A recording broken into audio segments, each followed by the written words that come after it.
السلام عليكم ورحمة الله وبركاته. رب اشرح لي صدري ويسر لي أمري واحلل عقدة من لساني يفقه قولي ربي زدني علما. இந்த குர்ஆன் வாழ்வியல் ஆராய்ச்சி வகுப்பில் வகுப்பு 8 நாம் எதை கற்றோமோ அந்த சாராம்சத்தை இந்த காணொலியில் காண்போம். அப்போ வகுப்பு 8 உஸ்தாத் அவர்கள் என்ன சொல்லி கொடுத்தாங்க அப்படின்னு பார்த்தோம்னா, அதுக்கு முந்தைய வகுப்புகள்ல குர்ஆனுடைய அணுகுமுறைகள், குர்ஆன் அணுகிறதுக்கு எந்த மாதிரியான பண்புகள் நம்ம இடத்துல இருக்கணும் அப்படின்றதையும், ஷைத்தான்டேந்து பாதுகாப்பு தேடணும் அப்படின்றத பத்தியும், இன்னும் எந்த மாதிரியான துல்லியமான ஒரு வார்த்தைகள் மூலியமா ஒரு ஒன்னிச்சு பார்த்தா இன்னும் வேறு சில அர்த்தங்களும் இதுக்கு வரும் அப்படின்றதையும் சென்ற வகுப்புகள்ல பார்த்தோம். இந்த வகுப்புல மனநிலை எப்படி இருக்கணும், அந்த மனநிலை எவ்வாறெல்லாம் இருக்கணும், ஒரு முத்தகீனுக்கு எப்படி இருக்கணும், அந்த அந்த குவாலிட்டி இருந்தாதான் குர்ஆன் நம்மள உள்ளவா அப்படின்னு சொல்லிட்டு அதை நம்மளுக்கு அதை கொடுக்கும் அப்படின்றத பத்தி இந்த வகுப்புல உஸ்தாத் அவர்கள் சொல்லி கொடுத்தாங்க. அப்போ மனநிலை எப்படி இருக்கும், அதை உள்வாங்கும் போது தான் அதற்கான செயல் வடிவத்தை நமக்கு கொடுக்கும் அப்படின்றத பத்தியும் இந்த வகுப்புல பார்த்தோம். இந்த வகுப்புக்கு செல்றதுக்கு முன்னாடி உஸ்தாத் அவர்கள் ஒரு சில வசனங்களை நமக்கு ஞாபகப்படுத்தினாங்க. என்ன அந்த வசனம் அப்படின்னு பார்த்தோம்னா, சூரா அல் பக்ரால 257 60 வரை உள்ள வசனங்களை சொன்னாங்க. அந்த 257வது வசனத்துல அல்லாஹ் என்ன சொல்றான் அப்படின்னு பார்த்தோம்னா, அல்லாஹ் சொல்றான், அல்லாஹு வலியுல்லதீன ஆமனு யுஹ்ரிஜுஹும் மினல் லுலுமாதி இலன் நூர். அல்லாஹ்வே நம்பிக்கை கொண்டவர்களின் பாதுகாவலன் ஆவான். அவன் அவர்களை இருள்களில் இருந்து வெளிச்சத்தின் பக்கம் கொண்டு வருகிறான். ஆனால் நிராகரிப்பவர்களுக்கோ வழிக்கெடுக்கும் ஷைத்தான்கள் தான் அவர்கள் பாதுகாவலர்கள். அவை அவர்கள் வெளிச்சத்திலிருந்து இருள்களின் பக்கம் கொண்டு வருகின்றன. அவர்களே நரகவாசிகள், அவர்கள் அதில் என்றென்றும் இருப்பர் அப்படின்னு சொல்லிட்டு இந்த வசனத்தை உஸ்தாத் அவர்கள் சொன்னாங்க. அப்போ அல்லாஹ் மேலதான் நம்பிக்கை கொண்டவர்களோ அல்லாஹ் நம்பிக்கை கொண்டவங்களுக்கு பாதுகாவலனா இருக்கான். அவங்கள அல்லாஹ் என்ன பண்றானா, இருள்ல இருந்து வெளிச்சத்தின் பக்கம் அழைச்சிட்டு போறானா. ஆனா ஷைத்தான் நிராகரிப்பவர்கள் என்ன பண்றாங்களாம், ஷைத்தானை ஷைத்தானை பாதுகாவலனா பாக்குறாங்க. அப்படிப்பட்டவங்களுக்கு எப்படி இருக்கும் அப்படின்னு பார்த்தோம்னா, அவங்க வெளிச்சத்துல இருந்து இருள்கள் பக்கம் போயிடுறாங்க. அவங்கதான் நரகவாசிகள், அவங்க நரகத்துல என்றென்றும் இருப்பாங்க அப்படின்னு சொல்லிட்டு அல்லாஹ் இந்த வசனத்துல பேசுறான். அடுத்து உள்ள வசனங்கள்ல அல்லாஹ் ஒரு முக்கியமான 3 வரலாற்று நிகழ்வுகளை அல்லாஹ் குறிப்பிடுறான். என்ன அந்த 3 சம்பவம் அப்படின்னு பார்த்தோம்னா, 258 அல்லாஹ் பேசுறான், இப்ராஹிம் நபிக்கும் அவங்க காலத்துல ஆட்சி செஞ்ச ஒருத்தவருக்கும் உள்ள விவாதம் தான் முதல் சம்பவமா அல்லாஹ் குறிப்பிடுறான். அதுல என்ன விவாதம் நடக்குது அப்படின்னு பார்த்தோம்னா, இப்ராஹிம் அலைஹிஸ்ஸலாம் என்ன பண்றாங்க, அவங்கள அல்லாஹ் பத்தி மார்க்கத்தை பத்தி அந்த ஆட்சியாளர் முன்னாடி எடுத்து வைக்கிறாங்க. அப்போ இப்ராஹிம் அலைஹிஸ்ஸலாம் அவங்க சொல்றாங்க, என் இறைவன் தான் உயிர் கொடுப்பவன், அவன் தான் மரணிக்கவும் செய்வான் அப்படின்னு சொல்லிட்டு இப்ராஹிம் அலைஹிஸ்ஸலாம் அவங்க சொல்றாங்க. அப்போ இப்ராஹிம் நபி சொன்னும் போது அந்த அந்த ஆட்சியாளன் சொல்றான், நானும் உயிர் கொடுப்பேன், மரணிக்க செய்வேன் அப்படின்னு சொல்லிட்டு அந்த ஆட்சியாளன் சொல்றான். அப்போ அல்லாஹ் அப்போ அல்லாஹ் கிழக்குல சூரியனை உதிக்க செய்யறான். அப்போ நீ மேற்குல உதிக்க செய் அப்படின்னு சொல்லிட்டு இப்ராஹிம் அலைஹிஸ்ஸலாம் அந்த ஆட்சியாளனை பத்தி சொல்றாங்க. உடனே அந்த அவன் ஏக இறைவனை மறுத்த அந்த ஆட்சியாளன் என்ன பண்றான், அநீதி இழைத்த அந்த கூட்டத்துக்கு அல்லாஹ் நேர்வழி காட்ட மாட்டேன் அப்படின்னு அல்லாஹ் சொல்லிடுறான். அந்த ஆட்சியாளனும் இப்ராஹிம் அலைஹிஸ்ஸலாம் அவங்க கேட்டதை பார்த்து வாயடைச்சு போயிடுறான். இதுதான் அந்த முதல் சம்பவம். 2வது சம்பவம் என்னன்னு பார்த்தோம்னா, அது 259 அல்லாஹ் குறிப்பிடுறான். ஒரு கிராமத்தை நீங்க ஒரு கிராமத்தை பற்றி நீங்க அறிவீங்களா அப்படின்னு சொல்லிட்டு அல்லாஹ் கேட்கிறான். ஒரு கிராமத்தை கடந்து சென்றதை பத்தி நீங்க அறிவீங்களா? அந்த ஊரை அடியோடு அல்லாஹ் அழிச்சிடுறான். அந்த ஊர் அழிஞ்ச பின்னாடி அல்லாஹ் அந்த அந்த ஊருக்கு அந்த ஊரை உயிராக்குவான். அப்போ அல்லாஹ் அழிக்கக்கூடிய ஆற்றலும் அதை படைக்கக்கூடிய ஆற்றலும் அல்லாஹ்வுக்கு தான் இருக்கு அப்படின்றத நாம உணர்வோம். ஆனா இறை மறுப்பாளர்கள் உணர்வாங்களா அப்படின்னு பார்த்தோம்னா கண்டிப்பா கிடையாது. அவங்க அதுக்கு தர்க்கம் தான் செய்வாங்க. அததான் இந்த இடத்துல அல்லாஹ் குறிப்பிடுறான். அந்த கிராமத்தை கடந்து சென்றவங்களை பத்தி நீங்க அறிவீங்களா? அந்த ஊரை அடியோட விழுந்து கிடந்தது. அந்த அழுந்த பிறகு அல்லாஹ் வந்து உயிராக்குவான் அப்படின்னு சொல்லிட்டு அவங்க வந்து நினைக்கிறாங்க. உடனே அவர் வந்து 100 ஆண்டுகள் வந்து அல்லாஹ் வந்து ஒரு மனிதனை மரணிக்க செய்து 100 ஆண்டுகளுக்கு பின்னாடி அந்த மனிதனுக்கு வந்து அல்லாஹ் உயிர் கொடுக்குறான். உயிர் கொடுத்து அவன் கிட்ட சொல்றான், உனக்கு வச்ச உணவு வந்து இங்க இருக்கு, உன்னுடைய கழுதை வந்து இறந்துருச்சு, அந்த கழுதையோட எலும்புகளை வந்து நான் ஒன்று திரட்டுவேன் அப்படின்னு அல்லாஹ் சொல்றான். அப்போ அந்த எழுப்பப்பட்ட அந்த மனிதர் இடத்துல வந்து அல்லாஹ் வந்து ஒரு மாறலா அந்த இடத்துல அந்த மனிதரை இறக்க செய்து திருப்பி அல்லாஹ் வந்து 100 வருடங்கள் சென்று அந்த மனிதரை வந்து எழுப்புறான். அப்போ வந்து அந்த மனிதர் இடத்துல வந்து அல்லாஹ் கேட்கிறான், நீங்க எத்தனை நாள் வந்து இப்படி உயிர்த்து இருந்திருப்பீங்க அப்படின்னு நீங்க நினைக்கிறீங்க அப்படின்னா, ஒரு நாளோ இல்ல கொஞ்சம் மணி நேரமோ அப்படின்னு அந்த மனிதர் சொல்றான். அல்லாஹ் சொல்றான், இல்ல நீ 100 ஆண்டுகள் வந்து இறந்து போயிட்ட, 100 ஆண்டுகள் பின்ன நான் உன்னை உயிர்ப்பிச்சிருக்கிறேன் அப்படின்னு அல்லாஹ் சொல்லி அந்த மனிதருக்கு வச்சு இந்த உணவையும் அவன் கழுதை இறந்து போனதையும் அல்லாஹ் வந்து அவனோட கண் முன்னாடி அல்லாஹ் வந்து அவனுக்கு காண்பிக்கிறான். அப்போ இந்த அளவுக்கு வந்து அல்லாஹ் வந்து அனைத்தின் மீதும் ஆற்றல் உடையவனா இருக்கக்கூடியதை நம்மளால பார்க்க முடியுது. இன்னும் 3வது சம்பவம் என்ன அப்படின்னு பார்த்தோம்னா, இப்ராஹிம் அலைஹிஸ்ஸலாம் அவங்க வந்து கேட்குறாங்க. அவங்க வந்து எப்படி கேட்குறாங்கன்னா, மக்காவாசிகள் கேட்ட மாதிரி கேட்கல. அல்லாஹ் இடத்துல வந்து ஒரு தாழ்ந்த பணிவோடையும் தன்னுடைய உள்ளத்தை விரிவடைய வைக்கணும் அப்படின்ற எண்ணத்தோடையும் இப்ராஹிம் அலைஹிஸ்ஸலாம் கேட்குறாங்க. என் இறைவா, நீ வந்து இறந்தோரை வந்து நீ உயிர்ப்பிக்க செய்யறல்ல, எப்படி நீ வந்து உயிர்ப்பிக்க செய்யற அப்படின்றது எனக்கு காட்டுறியா அப்படின்னு சொல்லிட்டு இப்ராஹிம் அலைஹிஸ்ஸலாம் அவங்க வந்து கேட்குறாங்க. ரொம்ப பணிவோட கேட்குறாங்க. அப்போ கேட்கும் போது அல்லாஹ் வந்து அவங்கள பத்தி கேட்கிறான். இப்ராஹிம் வேண்டிய போது அல்லாஹ் வந்து அவங்கள பத்தி கேட்கிறான், நீ நம்பிக்கை கொள்ளவில்லையா அப்படின்னு சொல்லிட்டு அல்லாஹ் கேட்கிறான். அதுக்கு இப்ராஹிம் அலைஹிஸ்ஸலாம் சொல்றாங்க, அவ்வாறு அல்ல, மாறாக எனது உள்ளம் அமைதியுடவே, என்னோட உள்ளம் அமைதிக்காகவும் அவங்களோட உள்ளத்தை இன்னும் விரிவடைய வைக்கணும் அப்படின்ற ஒரு எண்ணத்தோட தான் அல்லாஹ்வுடைய தூதர் இப்ராஹிம் அலைஹிஸ்ஸலாம் அவங்க வந்து கேட்கிறாங்க. அப்போ அல்லாஹ் என்ன சொல்றான் அப்படின்னா, 4 பறவையை வந்து நீ பிடி, அந்த 4 பறவையை வந்து அவர்கிட்ட வந்து நீ என்ன பண்ண, துண்டு துண்டா வெட்டி உன்கிட்ட வச்சுக்கோ அப்படின்னு சொல்லிட்டு அல்லாஹ் சொல்றான். பின்னர் வந்து அதுல இருந்து ஒவ்வொரு பகுதியையும் ஒவ்வொரு மலை மேலேயும் வை அப்படின்னு சொல்லிட்டு அல்லாஹ் சொல்றான். அந்த ஒவ்வொரு மலையில இருந்தும் வச்சுட்டு நீ வந்து கூப்பிடு, அந்த பறவையை வந்து அழைப்பீராக, நீ வந்து கூப்பிடு, அந்த பறவை உன்னிடத்துல விரைந்து வரும் அப்படின்னு சொல்லிட்டு அல்லாஹ் சொல்றான். அந்த வசனத்தை அல்லாஹ் எப்படி முடிக்கிறான் அப்படின்னு பார்த்தோம்னா, அல்லாஹ் வந்து மிகைத்தவன் ஞானமிக்கவன் என்பதை அறிந்து கொள்வீராக அப்படின்னு சொல்லிட்டு அல்லாஹ் பேசி இந்த வசனத்தை முடிக்கிறான். இந்த 3 சம்பவங்கள்ல இருந்தும் அல்லாஹ் வந்து எப்பேற்பட்ட ஆற்றல் உடையவன், அல்லாஹ்க்கு தான் எல்லா அதிகாரமும் இருக்கு, அல்லாஹ் தான் எல்லாத்தையுமே படைக்கிறான், ஆக்கவும் செய்யறான், அழிக்கவும் செய்யறான் அப்படின்றத நம்மளால புரிஞ்சுக்க முடியுது அப்படின்றது இதுல இருந்து விளங்குது. இன்னும் பார்க்க போனா அல்லாஹ் என்ன சொல்றான், ஈமான் அப்படின்றது எப்படி இருக்கணும்னா, அது வந்து தக்வாவோட பிணைஞ்சு இருக்கணும் அப்படின்றத பத்தியும் இந்த வகுப்புல அடுத்து வரக்கூடிய செய்திகள்ல நம்மளால பார்க்க முடியுது. இன்னும் அல்லாஹ் என்ன சொல்றான், இந்த வேதத்தை பத்தி, இந்த வேதம், இந்த குர்ஆன் அப்படின்றது வந்து முத்தகீன்களுக்காக அப்படின்னு சொல்லிட்டு அல்லாஹ் சொல்றான். இந்த வேதம் குர்ஆனை வந்து அல்லாஹ் வந்து ரொம்பவுமே இது உண்மையான வேதம், இது என்னுடைய வார்த்தை இப்படின்னு அல்லாஹ் பல இடங்கள்ல இந்த வார்த்தையை பயன்படுத்துறதை நம்மளால பார்க்க முடியுது. ஏன் அல்லாஹ் இப்படி பயன்படுத்துறான் அப்படின்னு பார்த்தோம்னா, இந்த வேதத்தின் மீது யாரும் சந்தேகம் கொள்ளக்கூடாது, இது வந்து பயபக்தி உடையவங்களுக்கு நேர்வழி காட்டியாக இருக்கும் அப்படின்லாம் அல்லாஹ் சொல்றான். இன்னும் குர்ஆனோட ஆரம்பத்துல அல்லாஹ் சொல்றான், முதல்ல இறக்கப்பட்ட அத்தியாயம் வந்து இக்ரா பிஸ்மி ரப்பிக்கல்லதி ஹலக், சூரா அலக் வந்து அல்லாஹ் இறக்குனா. ஆனா அந்த அத்தியாயம் வந்து கடைசியில தான் இடம்பெற்றிருக்கு. ஆனா முதல்ல அல்லாஹ் எந்த இது அத்தியாயம் இப்ப முதல்ல இடம்பெற்றிருக்கு அப்படின்னு பார்த்தோம்னா, சூரா அல் ஃபாத்திஹா தான் முதல் இடத்துல இருக்கு. அதுல ஒவ்வொரு நாளும் நம்ம நேர்வழிக்காக அல்லாஹ் இடத்துல பிரார்த்தனை செய்யறோமா இல்லையா?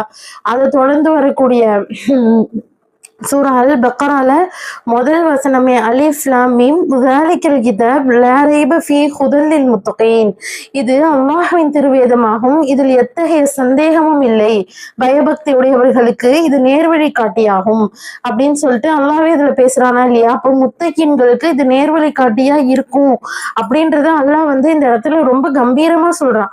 அப்போ இந்த முத்தகீன் அப்படின்ற வார்த்தை எதுல இருந்து வருது? இதுக்கு வேறு சில பேர்கள் உதாரணங்களும் வெறுமனே இரையச்சம் பயபக்தி உடையவங்களுக்கு தான் இது நேர்வழி காட்டும் அப்படின்னு நம்ம விளங்கிக்கிறதுனாலதான் இதுக்குள்ள நம்மளால போக முடியல. ஆனா இந்த முத்தகீன் அப்படின்ற வார்த்தை வந்து இத்தகம் அப்படின்னு அந்த ஒரு வார்த்தையில இருந்து ஒன்றை பிணைஞ்சு வந்த வார்த்தை தான் முத்தகீன்.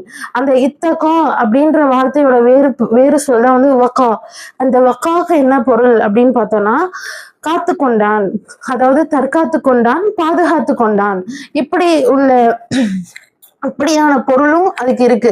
அப்போ இந்த காத்து கொண்டான் தற்காத்து கொண்டான் அப்படின்றது அல்லாஹ் வந்து குரானை காத்து கொண்டான்னு சொல்லலாம், இந்த நேர்வழி பெற்றவங்களை அல்லாஹ் வந்து காத்து கொண்டான்னு சொல்லலாம். இந்த மாதிரி பல பிணைப்புகளோட இந்த இறை அறிவு, இந்த விழிப்புணர்வும், அல்லாஹ்வுடைய அச்சமும், அல்லாஹ் மீது உள்ள பாசம், நேசம், உணர்வு, அன்பு, தவக்கல், இப்படி எல்லாமே இதுக்குள்ள அடங்கும்.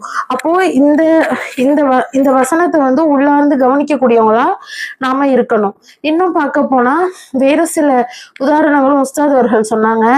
என்ன உதாரணம் சொன்னாங்க அப்படின்னு பார்த்தோம்னா, 57 மாயிதா சூரா, அந்த சூறால வந்து ஈமான் வந்து தக்குவாவோடு பிணைஞ்சதுதான் அப்படின்றதுக்கு உதாரணமா அந்த வாக்கியங்களை வந்து நாம பார்த்தோம். இந்த 57வது வசனத்துல வந்து ஈமானும் தக்குவாவும் ஒன்றோடு ஒன்று பிணைந்தது அப்படின்றதுக்கு உதாரணமா உஸ்தாத் அவர்கள் சொல்லி காட்டிய வசனம் என்ன அப்படின்னு பார்த்தோம்னா, சூரா அல் மாயிதால 57வது வசனத்தை சொல்லி காட்டினாங்க. என்ன அந்த வசனம் பேசுது?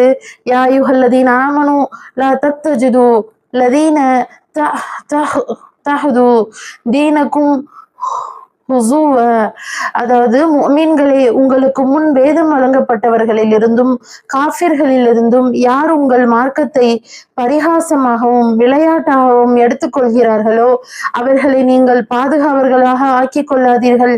நீங்கள் முஃமின்களாக இருந்தால் அல்லாஹ்வுக்கு அஞ்சி நடந்து கொள்ளுங்கள். அதாவது இந்த மார்க்கத்தை வந்து ஒரு பொருட்டாக எடுத்துக்கொள்ளாம பரிகாசமாகவும் விளையாட்டாகவும் எடுத்துக்கொள்றாங்களே அவங்கள வந்து நீங்க வந்து பாதுகாவெல்லாம் ஆக்கி கொள்ளாதீங்க.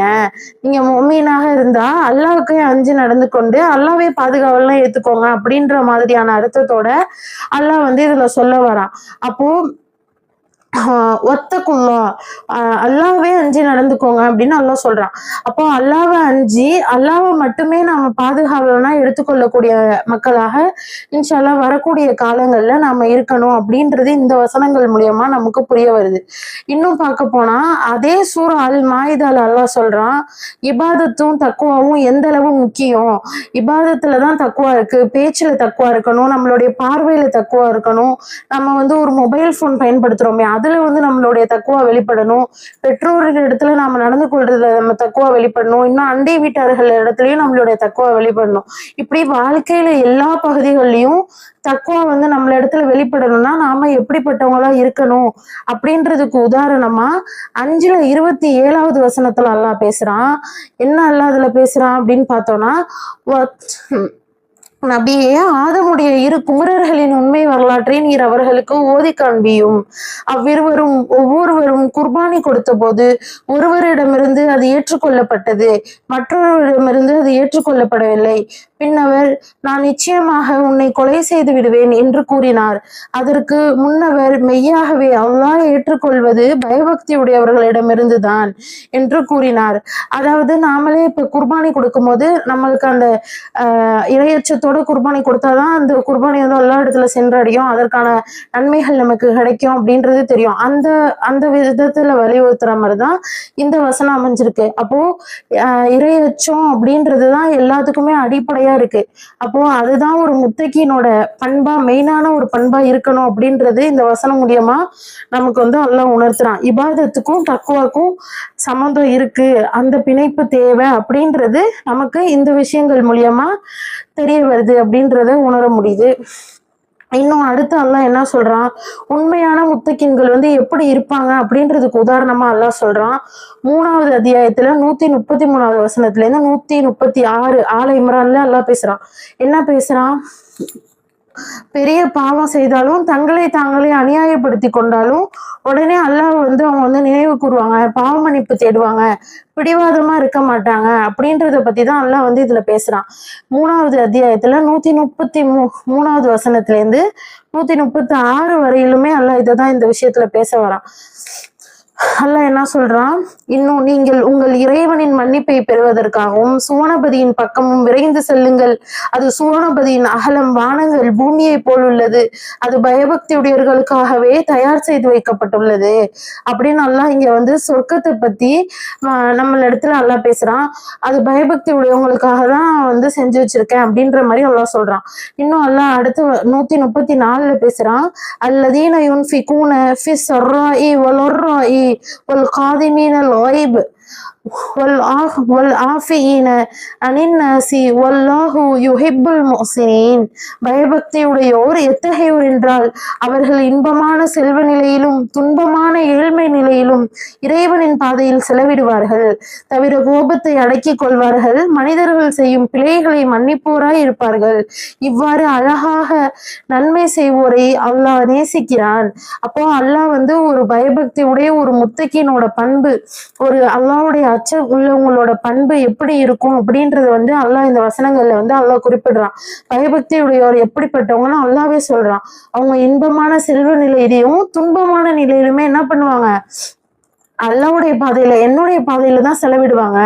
அவங்க வந்து கோபத்தை அடக்கிப்பாங்க. மனிதர்கள் வந்து செய்யும் பிழையை வந்து மன்னிப்போரா இருப்பாங்க. இன்னைக்கு எத்தனையோ பேர் சண்டை சச்சரவுன்னு மற்றவங்களை மன்னிக்காம இருக்கிறாங்க. அப்போ அவங்க மற்றவங்களை வந்து மன்னிக்க கூடியவங்களா இருப்பாங்க. இவ்வாறு அழகா நன்மை செய்யறவங்களா இருப்பாங்க. அவங்களதான் நானும் நேசிக்கிறேன் அப்படின்னு அல்லாஹ் சொல்ல வரான் இந்த வசனங்கள் மூலியமா. அப்போ இந்த மாதிரியான விஷயங்களை வந்து நம்மளோட கருத்துல கொண்டு இந்த முத்தகீன்களோட பண்புகளை நம்மளுடைய வாழ்க்கையில நடைமுறைப்படுத்தக்கூடிய நன்மக்களாக அல்லாஹ் நம்மள ஆக்கி அருள் புரியணும். இன்னும் அடுத்து பார்க்க போனா தக்குவா வந்து எப்படியெல்லாம் வந்து அளவிட முடியும், தக்குவானா என்ன, அதை எப்படி நம்மள இடத்துல உருவாக்குறது, அதை வந்து அந்த உருவாக்குன தக்குவாவை நம்மள எப்படி மேம்படுத்துறது, இது எல்லாத்தையுமே வந்து ஒட்டுக்கா அல்லாஹ் வந்து ஒரு இடத்துல பேசுறான். அது எதுல அப்படின்னு பார்த்தோம்னா 59வது அத்தியாயத்துல 18ல இருந்து 24 வரையிலுமே அல்லாஹ் அதை தான் பேசுறான்.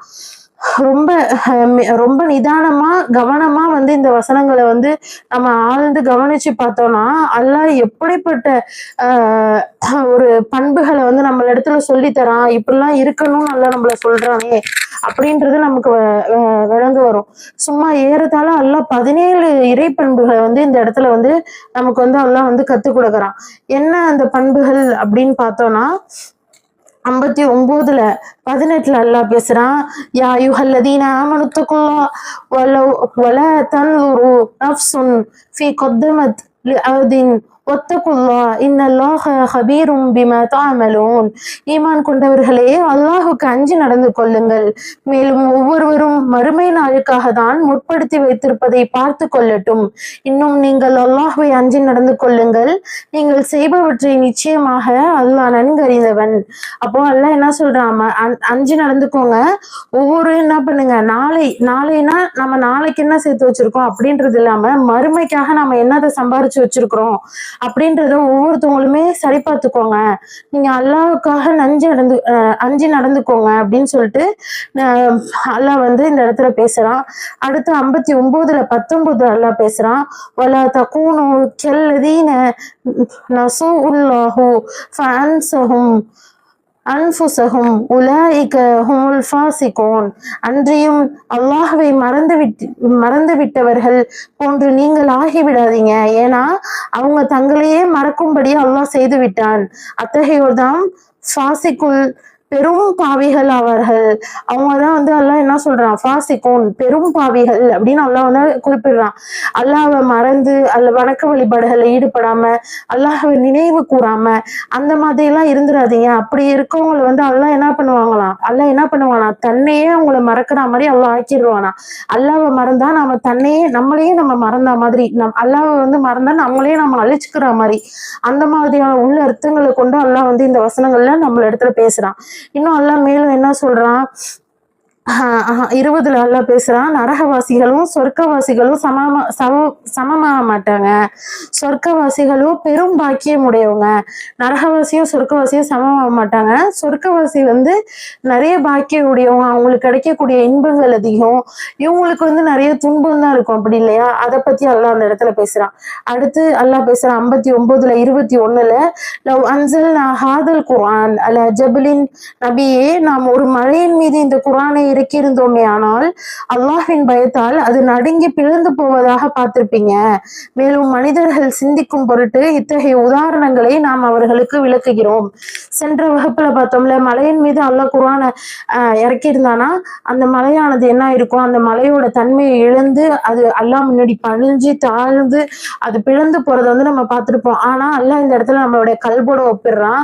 நம்மளுடைய கல்பு எப்படிப்பட்டதுன்னு நமக்கு தெரியும். அது எந்த ஒரு அழுத்தமும் இல்லாம ரொம்பவுமே உடம்புலயே சாஃப்டான மஸ்குலர் ஆர்கன் அப்படின்னா ஹார்ட் தான் சொல்லுவோம் இல்லையா?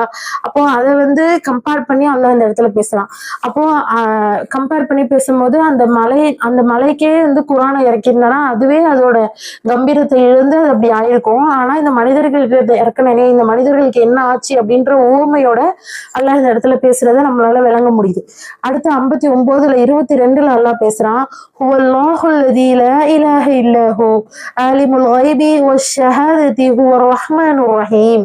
அவனே அல்லாஹ் வணக்கத்திற்குரியவன், அவனை தவிர வேறு நாயன் இல்லை, மறைவானதவற்றையும் பகிரங்கமானதையும் அறிபவன் அவனே, அளவற்ற அருளாளன் நிகரற்ற அன்புடையோன் அப்படின்னு அல்லாஹ் பேசுறான். இந்த வசனங்கள் வந்து எனக்கு ரொம்பவுமே இந்த குர்ஆன்ல ரொம்ப நெருக்கமான பிடிச்சமான வசனங்கள் வந்து எனக்கு இந்த வசனங்கள் தான்.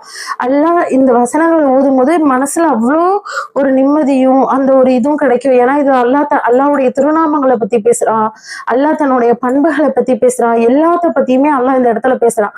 அல்லாஹ் என்ன சொல்றான் இதுல,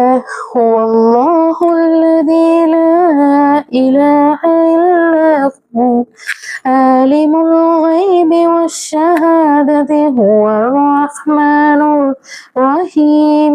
هو الله الذي لا إله إلا هو الملك القدوس السلام المؤمن المهيمن العزيز الجبار المتكبر سبحان الله عما يشركون.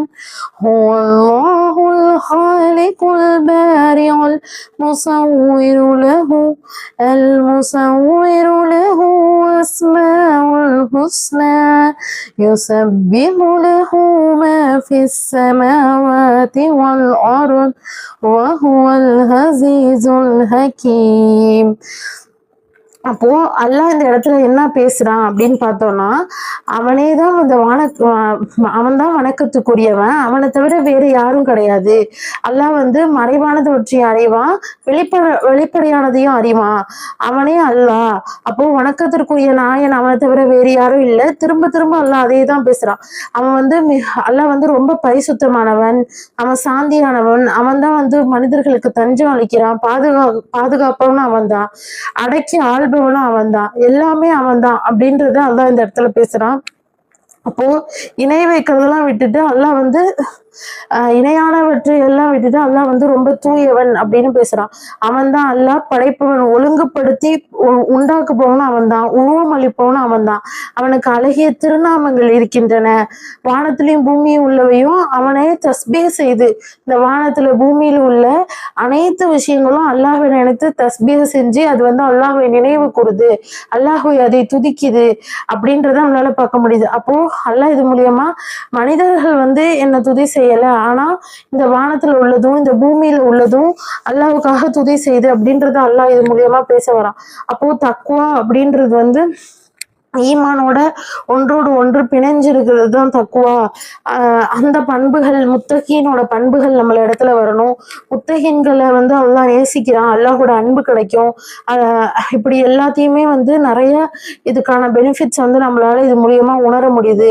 அப்போ வெறுமனே இந்த குர்ஆன் வந்து நம்மளுடைய வாழ்வியல் மாற்றத்தை உண்டாக்கணும் அப்படின்னா வெறுமனே இது இல்லாம இன்னும் இது ஒரு படி மேல கொண்டு போகணும் அப்படின்னா முத்தகீன்களாக மாறணும். அந்த முத்தகீன்களோட பண்புகளை வந்து நம்மளுடைய வாழ்க்கையில நடைமுறைப்படுத்தணும் அப்படின்றத இந்த வகுப்பு மூலியமா நான் கத்துக்கிட்டேன். இன்னும் அல்லாஹ் கிட்ட வந்து தன்னுடைய உள்ளம் வந்து இன்னும் சீராகணும், இன்னும் இபாதத்தா ஆகணும் அப்படின்றதுக்கு அல்லாஹும் ஆகிற அலா திக்ரிக வஷுக்குரிக வஹுஸ்னி இபாததிக் அப்படின்ற இந்த துவாவை வந்து நாளும் கேட்கக்கூடிய நபர்களாக அல்லாஹ் உம்மையும் என்னையும் ஆக்கி அருள் புரிவானாக என்று பிரார்த்தித்தவாறு இந்த வகுப்பை நிறைவு செய்கின்றேன். வாஹிர் தவானாக அல்ஹம்துலில்லாஹி ரப்பில் ஆலமீன். அஸ்ஸலாமு அலைக்கும்.